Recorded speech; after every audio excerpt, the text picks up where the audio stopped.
qual é a nossa ideia? 20 minutos de pergunta, as pessoas vão vir aqui, vão fazer a pergunta, já temos 3 inscritos, durante 20 minutos. Depois dos outros 20 minutos, tem que bater a foto, né? Então nós vamos deixar ele aí com vocês, 20 minutos batendo foto. Eu gostaria que, né, ele faz questão, né? Ele gosta de dar atenção, gosta de bater foto, né? Eu já passei a mão dele por muito tempo, tá? Só daqui para cima ele fala, tudo bem, então tá tranquilo. Então, vocês aceitam assim?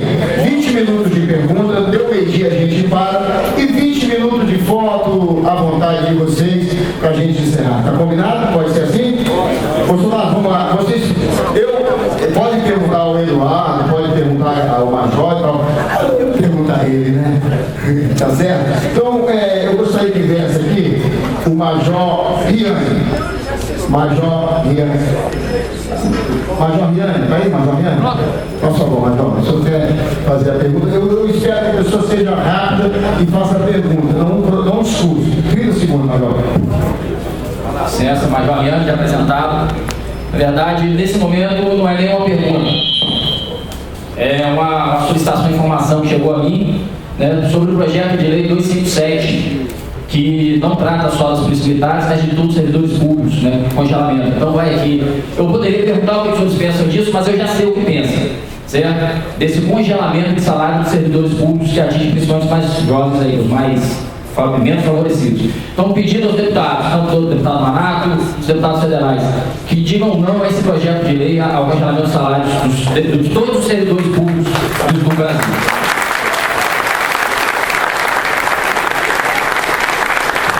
Major, por isso que o Major vai entender do capitão. Ele já respondeu. Vocês têm uma boa bancada lá, mas são meia dúzia de policiais militares, né? Junto ali com a bancada dita da Vara. Eu acho que o governo vai ter dificuldade de aprovar esse projeto aí, porque eu espero que, inclusive, com a queda da Dilma daqui a 2 semanas aí, amém. Se você curte dever, já vou Vamos ouvir agora a pergunta do... Muito obrigado, hein? Major Tássio. Tudo bem, deputado? Meu nome é Dácio, eu vou tentar ser breve, embora o assunto seja bem complexo. Eu escutei algumas declarações do vice, né, falando sobre as Farc, que na verdade a discussão com as Farc seria política, e que as Farc colombianas, e que era necessário criar um executivo latino-americano, um legislativo latino-americano, enfim, um projeto Foro de São Paulo, né? E aí eu tenho visto algumas pessoas se posicionando em favor de eleições gerais, eu sei que a gente nem passou por crítica ainda, eu queria saber sua opinião a respeito disso. E emendando, se o senhor quiser, eu também não quero te colocar em conflito com ninguém, eu queria saber sua opinião em relação ao STF, depois que Lula chamou o STF de acovardado, né? E agora a gente percebe que a retórica deles foi exatamente contra isso, eles criticaram o Lula, e agora estão fazendo exatamente aquilo que o Lula tinha preconizado. É isso. As Farc tiveram com o PT em 1990 por ocasião da fundação do Foro de São Paulo. A gente discutia, né? Aí entrar em detalhes. Ali estava o meu caso também, etc. É um grande projeto. O Foro de São Paulo é uma grande nação bolivariana. Agora, o prédio do Ministério da Defesa, cujo ministro, desculpa aqui baixar o nível um pouquinho, né? Pertence ao Partido da Cloaca do Brasil. Ele mudou o nome agora. Mudou o nome daquele prédio que da defesa patriótica. Esses jargões aí que... Comitê de Defesa da Revolução. Desse padrão. É igual o Pátria Educadora lá do MEC, essa porcaria. Só muda o rótulo do produto, né, que é o lixo que está dentro daquele volume. É isso daí. O Lula realmente, eu entendo. Eu não posso supor coisa, né? Quando ele falou do Supremo acovardado, ele sabe que tem gente dele lá dentro. Agora, ele botou como essas pessoas lá dentro, né? É difícil você...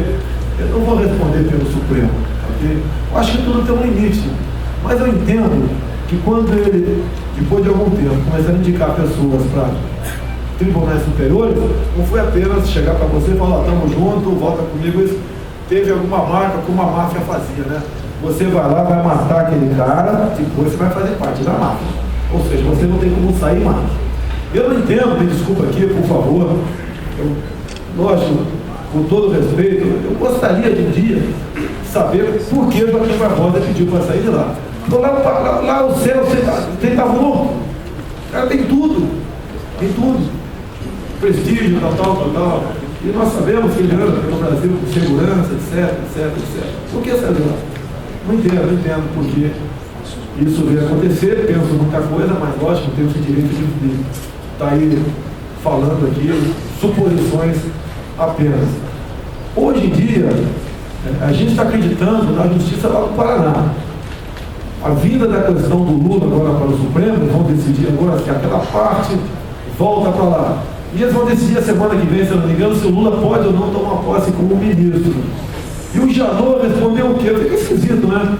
Olha, ele pode tomar posse segundo o Ministério Público, mas o processo vai para baixo. Ou seja, o ministro Denorex. Tem que ter posição no tocante a isso daí. Pô, a gente está meio perdido nessa questão. O que eu posso falar, eu não falo pelas Forças Armadas, né? Mas o que eu sinto dos meus colegas, que meu colega ali, não vou falar soldado é diferente de você, lá o soldado não é profissional. Então não vou falar soldado nem cabo, porque não existe mais o soldado e o cabo profissional no Exército Brasileiro. Tem a partir de terceiro sargento, né? Quando eu couber terceiro sargento para cima, e logicamente nem precisava me dizer isso aí, que nós não podemos ser usados preventivamente em situação nenhuma. Que se nós formos ser usados preventivamente, é igual acontece a coisa com a Polícia Militar. Vocês vão para lá porque tem um ódio superior. Chega lá, um soldado perdeu a cabeça, um sargento perdeu a cabeça, acontece, ou então levou uma porrada e foi um ato reflexo, pronto, virou uma briga dos grevistas contra vocês e o executivo fica de fora daquele problema. Nós não podemos trazer esse problema para o colo das Forças Armadas. Aqui para começar a falar, tá vendo?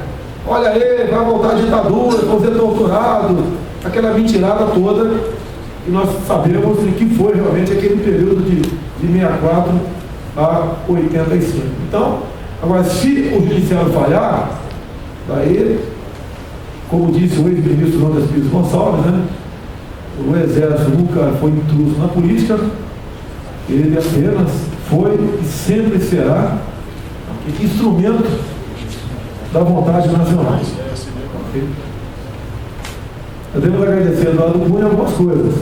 É fácil você criticar quem está no sal.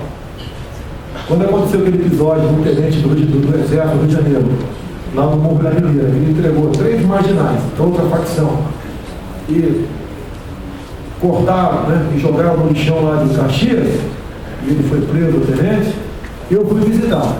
Alguns falaram, vai visitar o cara visitava na hora do sufoco. Tá? Onde era a Mega Sena, não interessa visitar.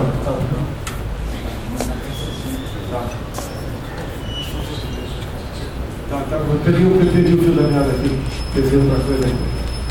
Então, o Exército Brasileiro voltou aqui, tá ok? Eduardo Cunha, foi ele que botou para votar a PEC da Bengala. Ou seja, se não fosse ele, no governo Dilma, nós teríamos mais 3 ministros indicados por ele. E com a maioria lá, da forma como eles vêm se preparando ultimamente, não estou dizendo que o Supremo esteja todo aqui, esquerdo, todo ele socializado, tá? Poderiam barrar qualquer lei via ADINS, ou barrar até mesmo emenda constitucional, que não interessasse para o governo. Então seria o fim da nossa democracia, se não fosse Eduardo Cunha, nessa questão da PEC da Bengala. Bolsonaro, o Dácio, na segunda parte, ele falou daquela proposta do Caiado de caçar todo mundo, certo? Dilma, Temer, e não só ter eleição para presidente e vice, ter também gerais. Eu topo, mas eu acho que não vai para frente essa proposta. Alguns falam em fazer reforma política. Quem é que vai fazer reforma política? É nós que estamos lá. A grande parte comprometido. Quando o Pedro Correia, era do meu partido, né? Ele fez a legislação premiada, está faltando os avós que só concordaram. E vai, no meio entender, a bomba atômica, ou melhor, a bomba de nêutrons. Vai estar deputado andando igual zumbi lá dentro. Ele viajava com o Lula, pernambucano, igual ele, igual meu assessor aqui, o Miller aqui, ok? Eram amigos íntimos. E pelo que parece, olha só, pelo que parece, Eu não quero ser processado pelo Pedro Corrêa, consideração por ele, certo? Nunca me trouxe problema nenhum para ele. Eu cuidei da minha vida também. Eu não vou falar, não, para evitar problema. Okay? Então, eu espero que tenha tudo para dar acesso à doação premiada para o bem do Brasil. Obrigado. Doutor Marcelo. Eu tive a oportunidade de fazer a pergunta, mas eu quero falar uma coisa interessante a vocês. Eu tive a oportunidade de conversar com o deputado Bolsonaro pela primeira vez, numa quinta-noite, 9h30, não sei por que ele atendeu o telefone do gabinete. O pessoal devia estar ou dormindo ou no banheiro, porque 9h30 já era hora de ninguém atender, você me atendeu. A princípio ele não sabia quem era, me ouviu, depois de 10 minutos a gente conseguiu conversar e me disse uma frase clara. Grava uma coisa, meu partido está todo comprometido, eu não peguei um centavo. A prova está aí. Então o justo deve ser dito. Ele me avisou que em novembro de 2014, todo mundo do meu partido praticamente vai cair, que pegaram dinheiro do PT. Eu não peguei, eu dormi em paz. Seja justo, eu tenho que dizer o que eu ouvi e o que se comprovou. A minha pergunta é simples.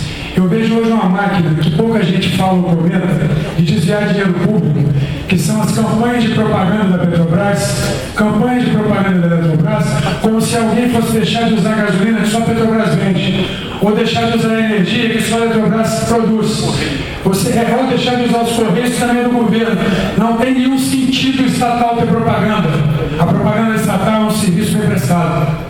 É isso que a gente precisa. Você quer propaganda da Petrobras? Seja bem atendido no posto Petrobras. Se você for eleito presidente, seria uma coisa interessante, com a proposta sua, acabar com o uso de verba pública para propaganda estatal.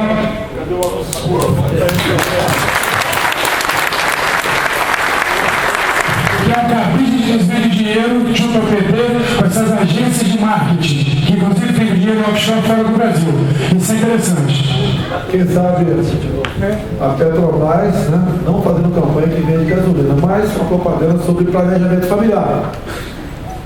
Se eu falar que alguns falam o seguinte, né? Se tu chegar lá, separa a carne do leão. Não vai dar para você ser presidente sem saciar a fome de algum partido, né, mano? Nós estamos lá dentro, sabemos como funcionam as coisas, tá ok? Você não tem como cortar isso aí. Fala que vai cortar isso aí, vou arrebentar comigo. Eu acho que dá para você gastar alguma coisa, mas propaganda, realmente, sérias. Não, a Petrobras falou da pátria educadora. Isso que está errado.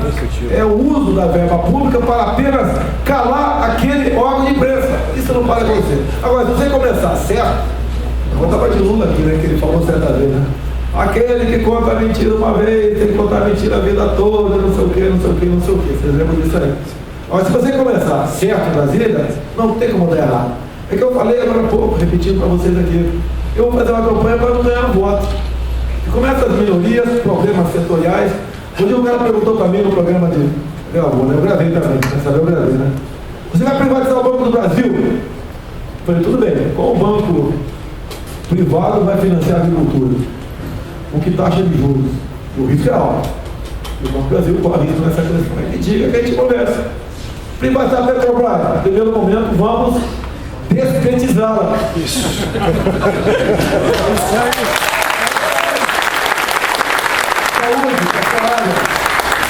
Nós podemos ter mais 2 bilhões por ano na saúde devolvendo os cubanos. Eu topo deixar o cubano aqui, além do Revalida, trazer a família para cá. Aqui eu acho que todo mundo aqui, quase todo mundo aqui tem filho, né? Eu tenho uma filha de 5 anos, uma vez de segunda-feira. Puxa vida, não é fácil. Não é fácil. Ok?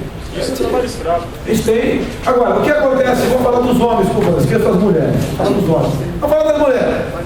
Fala, já que a Jandira Pegari chamou a doutora Janaína ontem de vagabunda. Ela chamou eu audiência pública, eu vou pegar a fita agora, eu nunca processei ninguém no Brasil. Mas chamou de vagabunda a Janaína, que estava expondo porque o impeachment. Janaína Pascoal. Janaína Pascoal. Era legal. Então a mulher que está aqui, médica, seja enfermeira, seja médica, está com tipo de médica aqui, ela está com os filhos menores em Cuba. Em função disso, ela não deserta. Ela fica pianinho. Ela não vê os filhos. Se tiver 2 filhos, tá certo? Ou o maridão que quiser visitá-la, o filho fica lá, não vem pra cá. Que se chegar o maridão e os 2 filhos, ela fica mula, ela vai embora. Isso é um trabalho escravo que o PT pratica. Olha só, tudo que o PT faz, você tem que fazer uma leitura exatamente o contrário. Democracia, liberdade, não tem amor a isso. Exemplo claro aqui, repetindo aqui o caso dos cubanos. Nós não podemos ter um país dessa forma. Agora, o que vão falar perante os pobres? O Bolsonaro quer que o pobre não tenha o médico cubano, que o pobre morra sem atendimento. É isso que vão falar. Vocês imaginaram quanta pancada vão levar? E se eu começar a falar, não, vamos conversar com o cubano, que não sei o quê, eu vou ser igual aos outros. Devo conversar com deputado, que deputado está no paraíso vivo, na vida, desculpa aqui, Manata. Nossa vida é boa pra caramba, Manata. Só depende da sua responsabilidade. Se você não tem responsabilidade, é uma maravilha. Ok? Obrigado. Mas o Manata, ele não sei se ele é responsável ou irresponsável de convidar para vir pra cá. Mas tá ok, pessoal? Não sei se eu tenho entendido. Muito obrigado.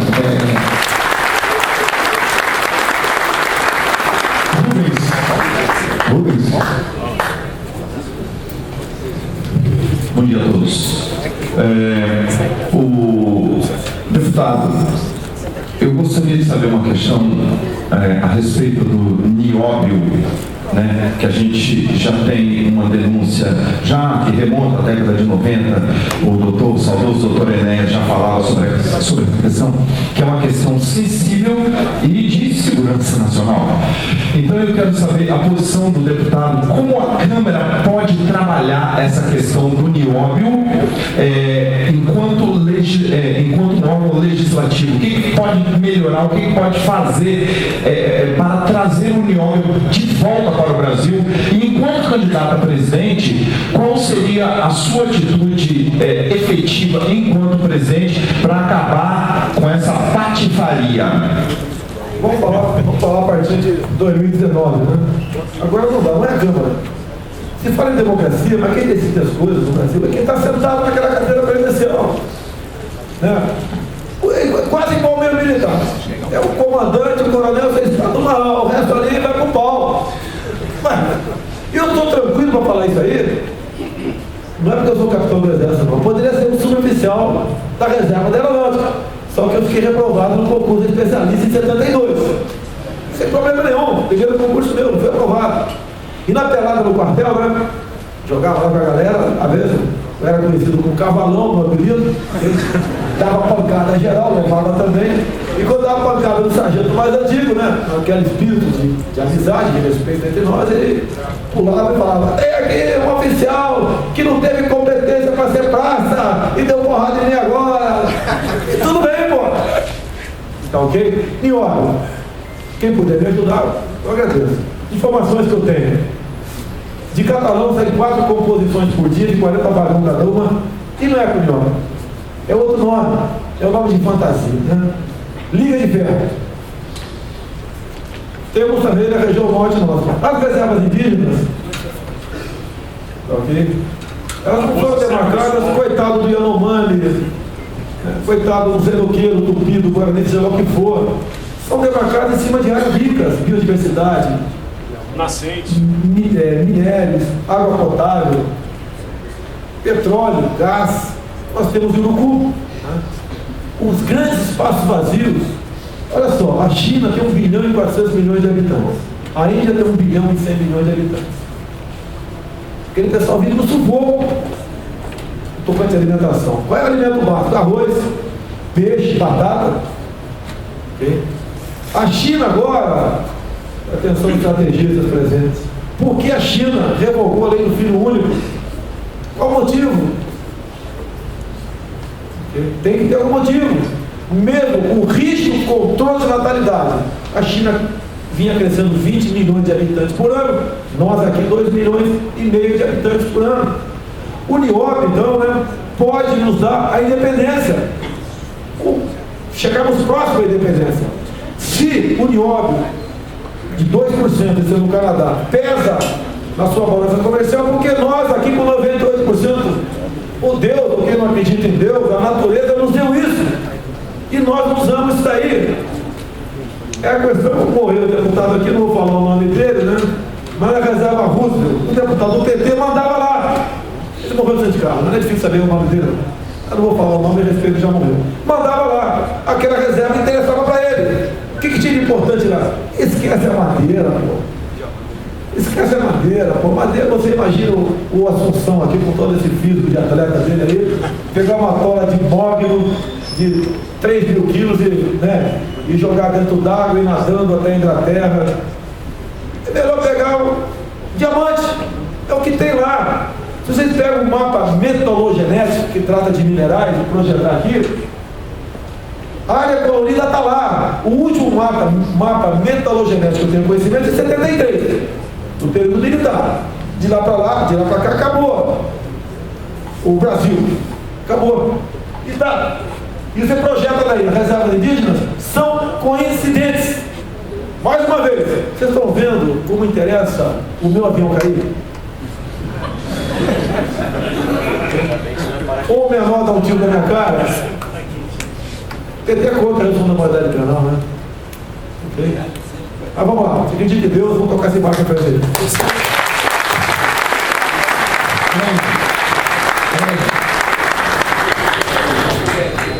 O Manuel Grande está reformado no Miseria do Imperador. Eu pensei que fosse um aspirante, coronel. Vamos pagar para ele? 78 reformado no Miseria do Imperador. Quando fui para a reserva, o soldo de coronel era 7 salários mínimos e meio. Hoje não chega a 3. Então, eu estou reformado no Miseria do Imperador. Bolsonaro, você sabe quantos médicos por ano são formados em Cuba? De acordo com o álcool no mimeógrafo. Ó, para quem não sabe, 300 por ano. Para ter 10 mil aqui, precisa de 33 anos de cubano formado. Então não tem aqui 10 mil médicos. Se tiver 2 mil, tem muito. Agora a pergunta: você será o nosso presidente? Você vai acabar com as 360 mil homens que recebem do dinheiro para fazer baderna com as bandeiras vermelhas? Sim, outra.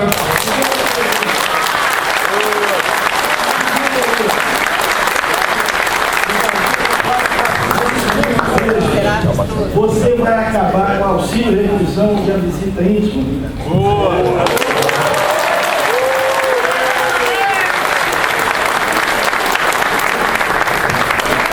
O artigo 7º da Constituição está no capítulo chamado Cláusula das Férias. Você não pode mudar esse trem aí.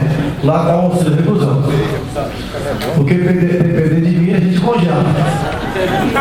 Está no freezer. Auxílio de reclusão. Ok?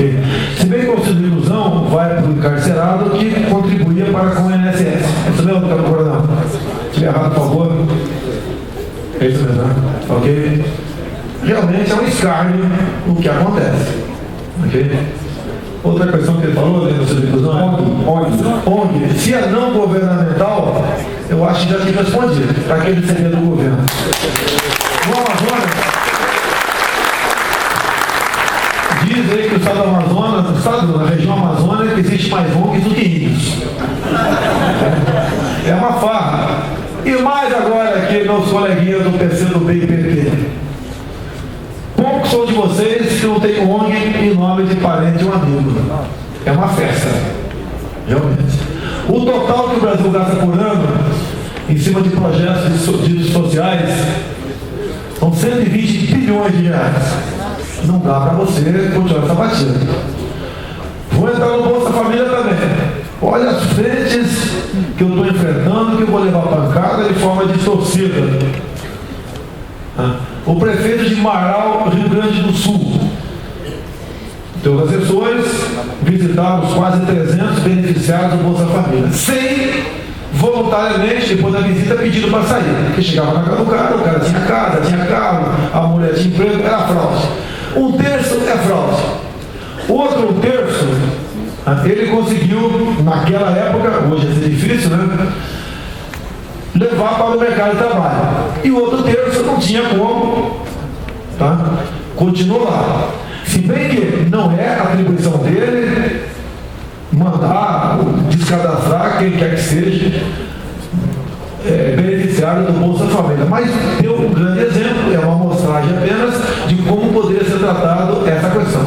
O PT gosta tanto de pobre, eu concordo, ele gosta tanto, que quanto mais pobres tiver no Brasil, melhor para eles.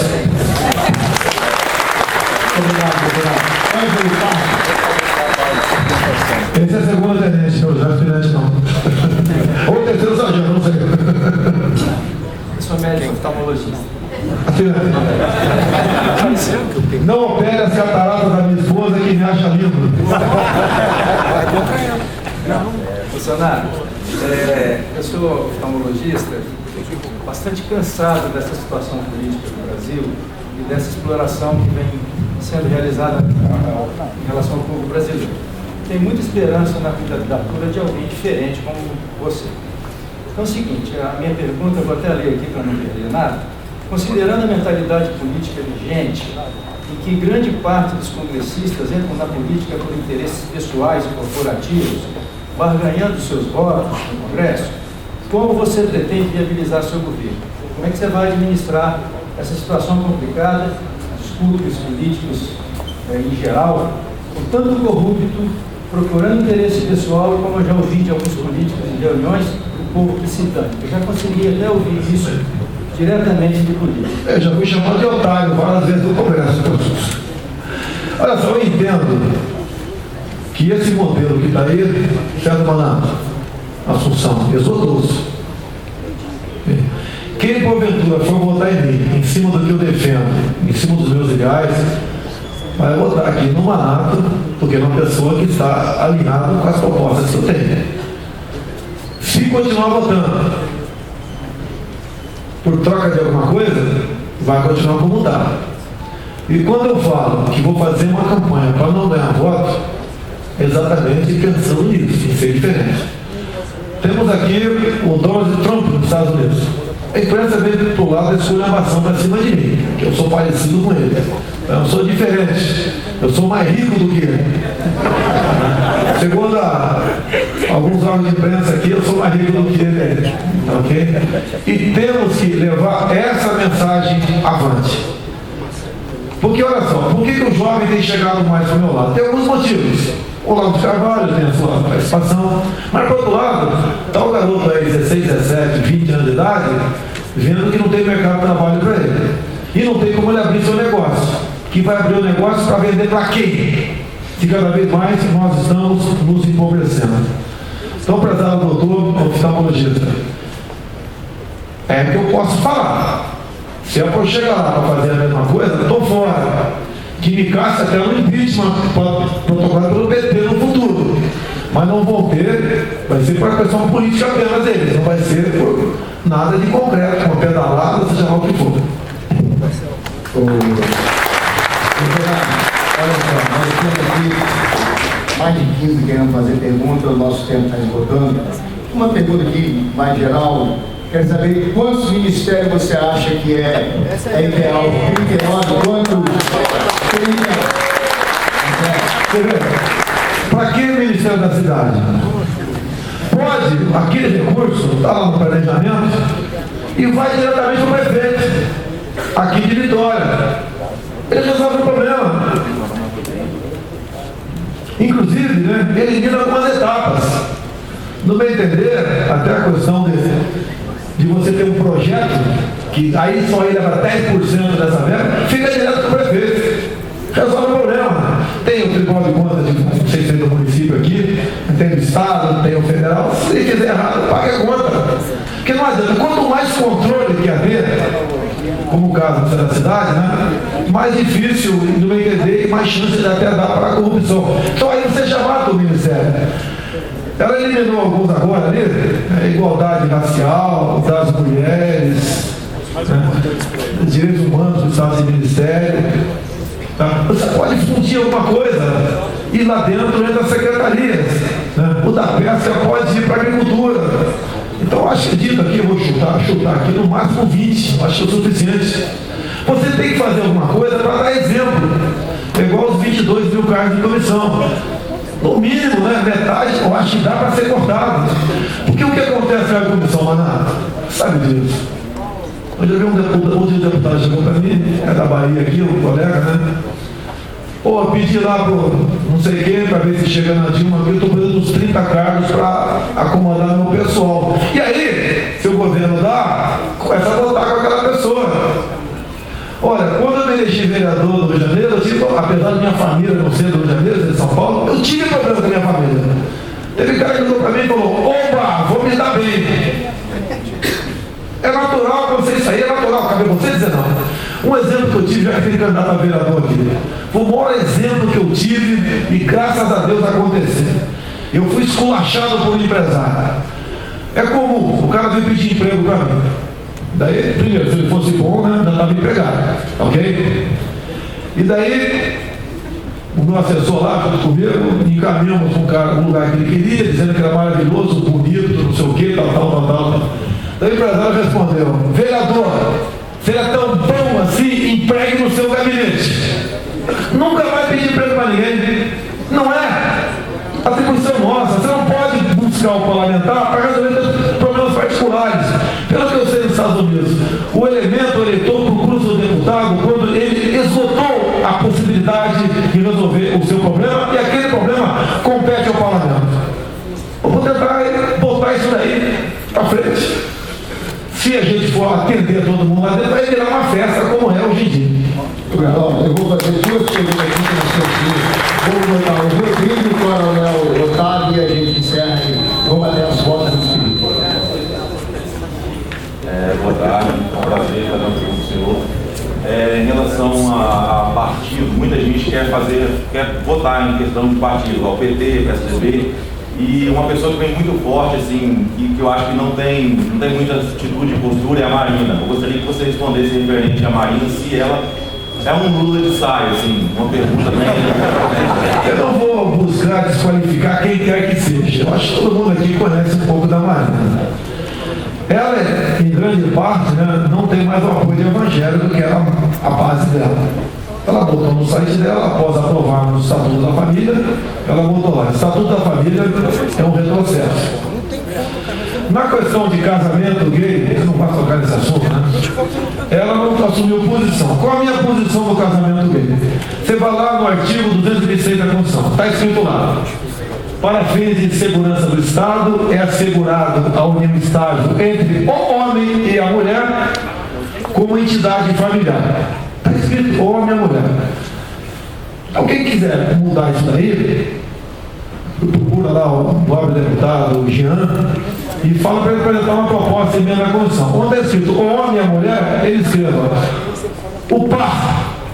E se o Congresso, contra o meu voto do Manato e do Eduardo, tá? Caso aprove, nós vamos respeitar. A Marina não se posicionou no tocante a isso, posição concreta.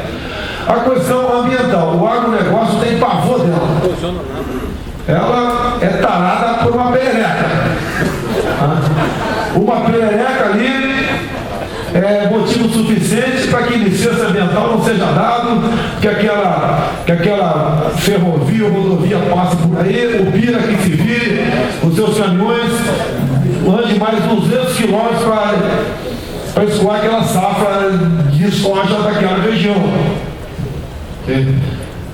E, como disse o Nando Moura outro dia, no programa dele, né, que ele grava, daí ele criticando a Marina, que a Marina Silva faz o seguinte: nós temos que buscar uma maneira de democraticamente buscar solução que não fira a nossa Constituição, porque segundo o mundo, o meio ambiente está acima do negócio, porque a perereca não vai poder cruzar com o perereco. É assim a situação dela, ela não define nada. Pergunte para ela o que ela acha do desarmamento. Ela vai ter que continuar isso que está aí. A segurança pública não começa com a polícia militar, não. Começa comigo armado dentro de casa. Que se eu ligar para a PM, ela pode levar 1 hora, 2 horas, eu até não vi. Eu posso ligar as meninas. Okay? Quiseram há pouco tempo aproveitar aqui, eu acho que estava lá uma Assunção nessa época, né? Proposta para o Estatuto de Desarmamento de que o policial militar só andasse armado durante o serviço. E ela pensa dessa maneira. Então são propostas. É só me atacar, temos que atacar também, mas com altivez e com verdade. Esse assunto, como é que você trataria? Família, kit gay nas escolas, agronegócio, meio ambiente, reserva indígena, turismo. Olha só, pessoal, me desculpa aqui, vou falar do Rio. A Baía de Angra. Seria para faturar bilhões de reais com turismo. Bota aquilo na mão do espanhol, o que acontece? O que fizeram lá? Estação Ecológica de Tamoios.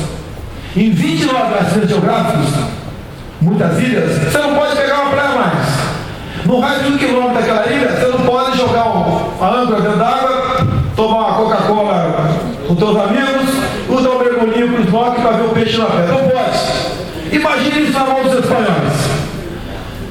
Armaram comigo, né? Fizeram mal, de novo, né? O pessoal tem que deixar de ser burro, o pessoal do PT. Me pegaram pescando na Baía de Angra em área de proteção ambiental. Me esculacharam, eles esculacham ainda. Só que o mês passado o processo, por unanimidade, 5-0 na segunda turma, foi arquivado. Só para resumir, eles são tão burros que me autuaram no dia 12 de março ou 6 de março, 12 de março de 2012, a primeira terça-feira de março de 2012. Daí quando eu recebi 10 mil reais de multa, pô, apesar de ser deputado, pô, né? 10 pila, né? Sem petrolão não é fácil não. E o MP também mandando responder por que eu estava, eu como deputado, cometendo um crime ambiental. É muito longo, seria 10 minutos, resumindo. Daí eu falei, poxa, fui autuado aqui primeira terça-feira de março, às 11h30. Onde eu estava? Não vou procurar o Assunção, testemunha para mim, disse que eu estava junto aí, jogando bolinha de gude, não sei onde. Eu fui na Câmara, peguei uma certidão, às 15h15, eu tinha metido meu dedo no painel. Ou seja, onde eu estava na Baía de Angra, tivesse pego um jet ski, indo para a praia, que foi dada a coordenada geográfica, né? Os idiotas botaram até a coordenada geográfica. Indo para a praia, pegasse uma moto aí, 1000, ignorasse pardais, chegasse no aeroporto, um avião particular, o Morcego Negro do Paulo César Farias esperando ali, entrasse no Morcego Negro, pousasse em Brasília, moto para a cama, apertei o dedo, não dá 3h15, é impossível. O resto eu nem preciso falar, né? Aquela história, capitão, por que a tua artilharia não atirou? Eu tenho 30 motivos. Quais são os 30? Primeiro, não tinha pólvora, não precisa dizer o resto.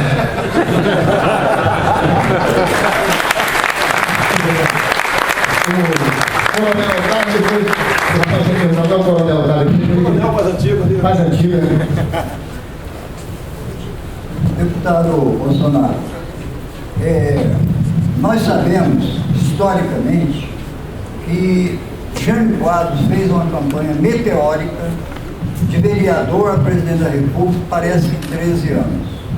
Mas em 60, quando ele fez a campanha, ele tinha uma marchinha e criou um símbolo, um brochinho, a vassoura. Vossa Excelência já pensou nessa fase tão precoce agora, está ótimo, nesse período criar alguma coisa? Vamos deixar o mito. Penetrar. Vamos deixar o tio aí, a Zena de Mendes. O caso do crime ambiental, que o caboclo que me autuou, logo depois ele foi, como ele era filiado ao PT, ele foi nomeado secretário de Meio Ambiente da prefeitura do PT de Angra dos Reis. Porque só faltou isso. E parece que ele tem um comportamento diferente da normalidade também. Ó, como nós temos que encerrar, nós vamos deixar o jovem. Essa é a melhor pergunta da noite. Porque aqui nós estamos na melhor idade. Agora vamos pegar o jovem aqui para fazer a pergunta. Eu gostaria de saber o que você acha que há tão poucos negros nessa plateia, sendo que a população brasileira é majoritariamente negra. E outra pergunta é que como você acha que fica a associação da sua imagem ao discurso aqui com uma instituição que já cometeu a Candelário, o Vigário e tantas outras coisas. Foi gente, a possibilidade do garoto, agora você vai me ouvir. Por acaso tem uma placa ali fora proibida de entrar negros?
Um grupo de uns 12, mais ou menos, branco, negro, amarelo, cometiam crimes na região da Candelária com carro de vidro no pescoço de motorista. O que aconteceu? Foi um grupo de pessoas lá e matou alguns. Um sobreviveu, né? Quer dizer, uns ficaram vivos, né? Um que sobreviveu com um tiro no olho foi morar fora do Brasil, etc. Mas duas coisas importantes. Até um alerta para vocês, policiais militares. Ok?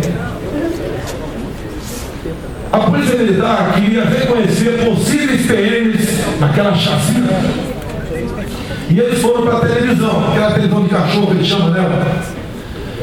Então foram para a televisão negros, policiais negros. Tinha um segundo-tenente de intendência. E o sobrevivente também que estava lá, fugiu o nome dele, que levou um tiro no olho, apontou, é aquele. O cara era de rancho de intendência, nunca tinha saído na rua, pegou mais de 3 anos de cadeia pelo dedo de um negro em cima da cara de outro negro. O pai dele, que era militar, morreu ao longo desses 3 anos de esforço. Agora, segundo tempo. Um dos sobreviventes da Candelária que ele achava aqui, eu não estou dizendo que tinha que matar todo mundo, não. Mas já que ele está defendendo, citou um caso específico. Um dos sobreviventes, há pouco tempo, eu já estou dentro, há pouco tempo, você tem tudo para aprender, há pouco tempo, tivemos aqui o sequestro do ônibus 174 no Rio de Janeiro. Eu só lembro disso. Eu, inclusive, estava ali perto, porque eu fui no enterro do general ali, do lado do cemitério São João Batista. Aquele cara, o que aconteceu com ele? Acabou matando a professora, quando ele desceu do ônibus, um caso que todo mundo conheceu, ok? E depois ele foi pro Camburão, os policiais militares ali, aconteceu alguma coisa, ele acabou morrendo sufocado. Detalhe, quem era aquele cara que tirou a vida covardemente daquela professora? Era um dos sobreviventes da Candelária. Se tivesse como polícia menor de idade naquele momento, esse canalha não teria matado aquela professora. O jovem que tem todos os direitos de falar o que vai entender, e eu respeito o garoto e escuto. Mandou calar a boca. Cala a boca de novo, eu estou falando.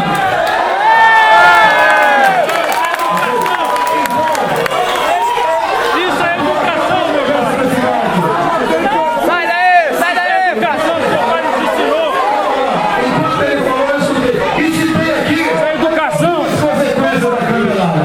Se tivéssemos como punir menor de idade, aquela professora inocente, mãe, estaria viva até hoje. A sua família não estaria envolvida na desgraça.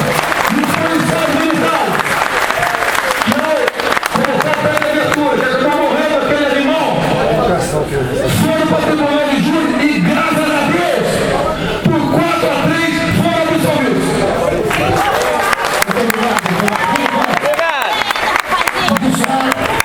Muito obrigado a todos vocês.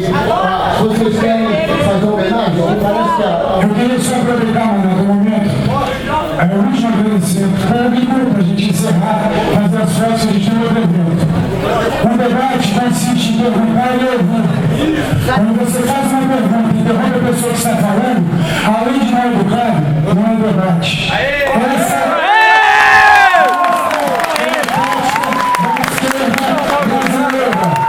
depois a pessoa ainda tenta passar por vítima. Portanto, o que eu peço? Não hostilizem, não ofendam, não agridam, por favor, porque é exatamente o que a esquerda brasileira quer. Agradeço a família. Só um minuto, por favor, gente. Por favor. Você está no clube dos oficiais.